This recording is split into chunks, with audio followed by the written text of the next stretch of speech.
Everyone loves a great movie, and certainly Hollywood really loves the ones that make a killing at the box office. But for all the hits, there have been some epic misses. So today, we're counting down the biggest movie flops of all time.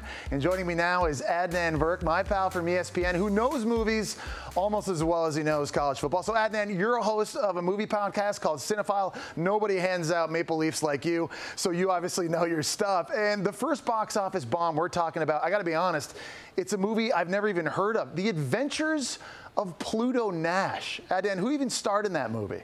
I was going to say, Jesse, I'm not surprised you haven't heard of it because nobody's seen it. Eddie Murphy was in it. Can you believe that? One of the great comedic stars of our generation. That movie cost $120 million to make, only grossed $7 million. A real misfire from our boy Eddie. I can't believe Eddie Murphy, who starred in hits like Beverly Hills Cop, Coming to America, Nutty Professor, Dr. Dolittle, was part of such a box office fail. So when did it get better for him after that?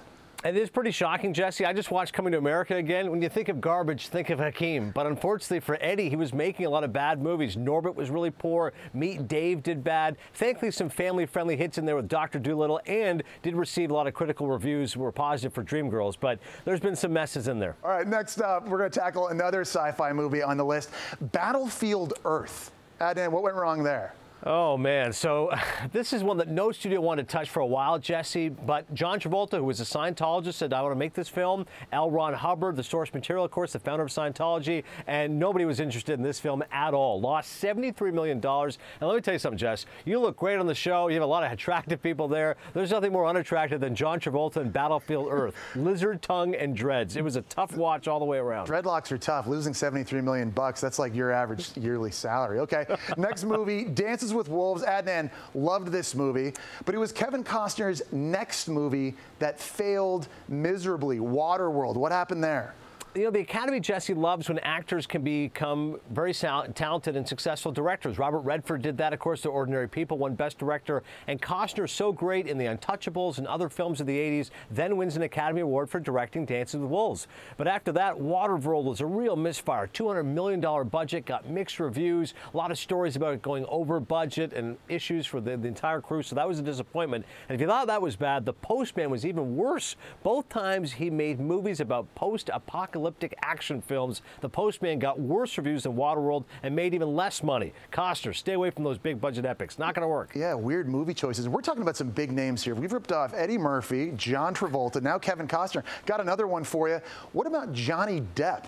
Hasn't had a ton of luck lately at the box office. How much did his latest movie make? Oh, let me tell you something. Mordecai was his fifth box office bomb of recent years. That movie cost $60 million and grossed less than $10 million. But there's nothing, Jesse, that can top The Lone Ranger. I mean, we all know the story of The Lone Ranger as kids here growing up in Eastern Ontario. But let me tell you something. That movie was an absolute atrocity when it came to box office gross. That movie lost $200 million, nearly derailed the career of Armie Hammer. Not good for our boy John. That's amazing. Great actor, bad movies. It's like a good tie and a bad pocket square. You just put them together and it just simply doesn't work. All right, before we let you go, I want you to decide something for me once and for all.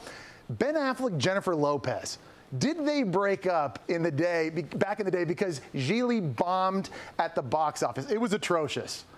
I was going to say, in the worst movie Hall of Fame, we've got to include Gigli because of the fact that it literally broke up an engagement. You know, Al Pacino's my favorite actor, Jesse. He's only in the movie for one scene. He did it as a favor to Martin Brest, the director, who helped win Al his first Oscar for Scent of a Woman. How the heck do you get Pacino in a movie, only use him for one scene? Bennifer, the ultimate punchline. Gigli, avoid it at all costs. It's an absolute atrocity. Okay, so I'm assuming all these movies we just talked about are a 1.5 Maple Leaf review from Adnan Virk or less. Do you have any honorable mentions you want to throw out while we have time?